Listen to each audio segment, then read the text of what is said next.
नमस्कार मित्रों, श्री सरदार पटेल कन्या विद्यालय जैतपुर से मैं आपका स्वागत करती हूँ। कक्षा 9 विषय हिंदी पाठ 2 न्याय मंत्री। लेखक है श्री सुदर्शन। श्री सुदर्शन जी का वास्तविक नाम है बद्रीनाथ शर्मा। उनका जन्म है वो 1896 और निधन है उनका 1968 को हुआ था। न्याय मंत्री पाठ जो हम पढ़ने वाले हैं उसका प्रकार है कहानी। और श्री सुदर्शन जी का जन्म है वो पंजाब राज्य के सियालकोट नामक स्थान पर हुआ था। उसने बचपन से ही कहानियाँ लिखना प्रारंभ कर दिया था। पुष्पलता, सुप्रभात, परिवर्तन, पनघट, नगीना आदि उसके कहानी संग्रह है। और उसका एकमात्र जो उपन्यास है उसका नाम है भागवंती।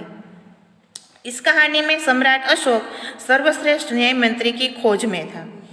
शिशुपाल से मुलाकात होने पर उसकी योग्यता देखकर उसे न्याय मंत्री बनाया। न्याय न राजा देखता है न रंग। न्यायतंत्र पर विश्वास दिलाने के लिए यहाँ प्रयास किया गया है। नई पीढ़ी के लिए इस प्रेरक कहानी द्वारा न्यायतंत्र की जिम्मेदारी का भी महत्व समझाया है। इस पाठ के माध्यम से लेखक हमें न्याय किसे कहते हैं और न्यायतंत्र कैसा होना चाहिए उसके बारे में समझ दी गई है। अब हम पाठ को विस्तार से पढ़ेंगे। संध्या का समय था। संध्या यानी कि सांझ, शाम का समय था। चारों ओर अंधकार फैल चुका था। ऐसे में किसी ने बाहर से घर का दरवाजा खटखटाया। कौन है? ब्राह्मण शिशुपाल ने थोड़ा सा दरवाजा खोलते हुए पूछा। ब्राह्मण शिशुपाल जो है वो दरवाजा खोलते खोलते ही प्रश्न पूछ बैठता है कि कौन है।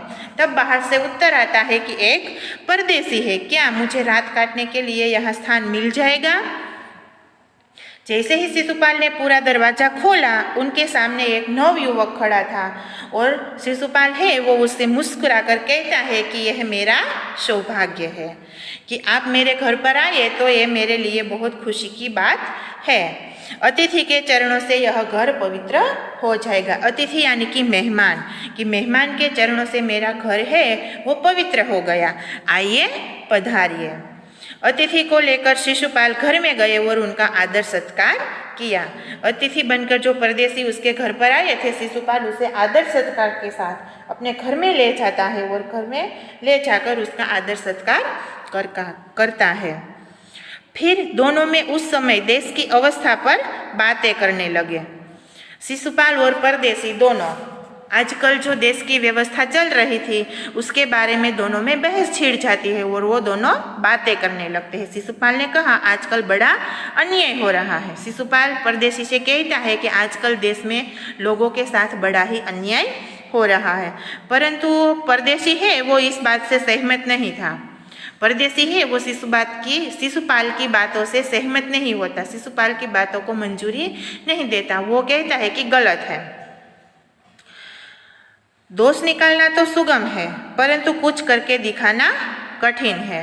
शिशुपाल से परदेसी कहता है कि तुम ये जो बातें कर रहे हो, आजकल देश में अन्याय हो रहा है, तो दोष निकालना तो बड़ी ही सरल बात है, पर उसकी जगह पर जाके कुछ करके दिखाना बहुत ही कठिन काम है। शिशुपाल परदेसी से कहता है कि अवसर मिले तो दिखा दूं कि न्याय किसे कहते हैं। शिशुपाल परदेसी के कहता है कि मेरे लिए कोई भी काम कठिन नहीं है। अगर मुझे एक मौका मिल गया तो मैं दिखा दूं असल में न्याय किसे कहते हैं। तो परदेसी है वो शिशुपाल से पूछता है कि आप अवसर चाहते हैं? शिशुपाल कहता है कि हाँ, मैं अवसर चाहता हूँ। फिर से परदेसी कहता है कि फिर कोई अन्याय नहीं होगा। जो परदेसी बनकर आया है शिशुपाल के घर पर, वो कहता है कि क्या तुम कहते हो कि मुझे न्याय मंत्री बनने का मौका मिल गया तो मैं न्याय किसे कहते हैं उसे करके दिखा दूंगा। अगर तू न्याय मंत्री बन गया तो क्या देश में कोई अन्याय नहीं होगा? शिशुपाल कहता है कि नहीं होगा, बिल्कुल नहीं होगा। फिर परदेसी कहता है कि क्या कोई अपराधी दंड से नहीं बचेगा? शिशुपाल कहता है कि नहीं बचेगा। परदेसी ने मुस्कुराकर कहा, यह बहुत कठिन काम है। परदेसी है वो मुस्कुराकर कहता है कि आप जो कह रहे हैं वो बहुत ही कठिन काम है। बातें करने में तो सरल है लेकिन कुछ करके दिखाना कठिन है। शिशुपाल कहता है कि ब्राह्मण के लिए कुछ भी कठिन नहीं है। मैं न्याय का डंका बजाकर दिखा दूंगा। अगर मुझे मौका मिल जाए न्याय मंत्री बनने का तो मैं न्याय का डंका बजाकर दिखा दूंगा कि न्याय किसे कहते हैं, असल में न्याय कैसा होता है, मैं करके दिखा दूंगा। सुबह उठकर परदेसी ने शिशुपाल को धन्यवाद देकर उनसे विदा ली। सुबह उठ जाते हैं दोनों और शिशुपाल को परदेसी है वो धन्यवाद देता है और वहाँ से चला जाता है। फिर कुछ दिन बीत जाते हैं और कुछ दिनों के बाद शिशुपाल के घर कुछ सैनिक आए और उन्होंने दरबार में चलने के लिए कहा। शिशुपाल सहम गए। वे समझ नहीं सके कि सम्राट उन्हें क्यों बुला रहा है। कहीं उस परदेसी ने तो सम्राट से झूठी सच्ची शिकायत नहीं कर दी। दरबार में पहुंचकर शिशुपाल का कलेजा धड़कने लगा जब उन्होंने देखा कि परदेसी ही सम्राट अशोक है। ऐसे ही परदेसी के गए कुछ दिन बीत गए। फिर अचानक से शिशुपाल के घर पर कुछ सैनिक आते हैं और सैनिक घर पर आकर कहते हैं कि चलो हमारे साथ, महाराज ने तुम्हें बुलाया है। शिशुपाल है वो सहम जाता है। सहम जाना यानी कि डर जाना। वो डर जाता है कि मुझे महाराज ने क्यों बुलाया होगा। वो समझ नहीं सकता शिशुपाल कि क्या हुआ होगा, सम्राट को मेरा क्या काम होगा कि मुझे अचानक से बुला लिया, सैनिक को भेज दिए मुझे बुलाने के लिए। पर शिशुपाल को वो बात है वो याद आती है कि कौन सी बात, तो जो उन्होंने परदेसी के साथ बैठकर बातें की थी वो बातें उसे याद आती है। और वो सोचता है कि कहीं उस परदेसी ने जाकर सम्राट से कहीं सच्ची झूठी शिकायत तो नहीं कर दी मेरे बारे में, जो सम्राट ने मुझे बुलाया है। पर जब शिशुपाल सभा में पहुंचता है और सामने देखता है कि स्वयं परदेसी ही सम्राट अशोक थे। सम्राट बोले, ब्राह्मण देवता, मैं आपको न्याय का अवसर देना चाहता हूँ, आप तैयार है? सम्राट अशोक शिशुपाल से कहते हैं कि ब्राह्मण देवता, मैं आपको न्याय मंत्री बनने का मौका देता हूँ, क्या आप न्याय मंत्री बनने के लिए तैयार है? पहले तो शिशुपाल घबरा गए, फिर बोले। पहले शिशुपाल है वो सम्राट अशोक की बातें सुनकर घबरा जाते हैं यानी कि डर जाते हैं और फिर बोलते हैं, यदि आपकी यही इच्छा है तो मैं तैयार हूँ। आपकी इच्छा है कि मैं न्याय मंत्री बनूं तो मैं न्याय मंत्री बनने के लिए तैयार है। बहुत ठीक, कल से आप न्याय मंत्री हुए।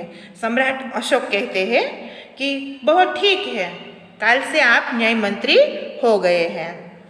और सम्राट अशोक ने अपनी अंगूठी उतारकर शिशुपाल को पहना दी। यह सम्राट अशोक की राजमुद्रा थी। सम्राट अशोक की जो राजमुद्रा थी अंगूठी के तौर पर वो उसे दे देता है और न्याय मंत्री को वो पहना देता है कि ये लो, ये अंगूठी, ये साबिती है कि आज से तुम न्याय मंत्री हो। अब शिशुपाल न्याय मंत्री था। उन्होंने राज्य की समुचित व्यवस्था करना आरंभ कर दिया था। शिशुपाल अब न्याय मंत्री बन गया था और उन्होंने समस्त राज्यों में समुचित यानी कि सारा का सारा पूरे राज्य में उन्होंने ऐसी व्यवस्था करना आरंभ कर दिया था और ऐसे उसने सुप्रबंध यानी कि अच्छे अच्छे प्रबंध किए थे कि राज्य में पूरी तरीके से सारे लोग शांति से रहने लगे थे। किसी को किसी प्रकार का भय नहीं था। लोगों को एक दूसरे पर विश्वास आ गया था और एक दूसरे से डरना उसने बंद कर दिया था। लोग जब बाहर जाते थे कुछ काम के लिए तो अपने घर का दरवाजा है वो खुला छोड़कर चले जाते थे, दरवाजा बंद नहीं करते थे। चारों तरफ न्याय मंत्री के सुप्रबंध और न्याय की धूम मच गई थी। चारों तरफ यानी कि पूरे राज्य में, सम्राट अशोक का जो राज्य था उस राज्य में न्याय मंत्री ने जो व्यवस्था की थी वो व्यवस्था सबको पसंद आती है और हर कोई न्याय मंत्री है उसकी वाह करते हैं और उसके प्रबंध को देखकर हर कोई खुश होता है। अब आगे का जो पाठ है वह हम कल पढ़ेंगे। अस्तु।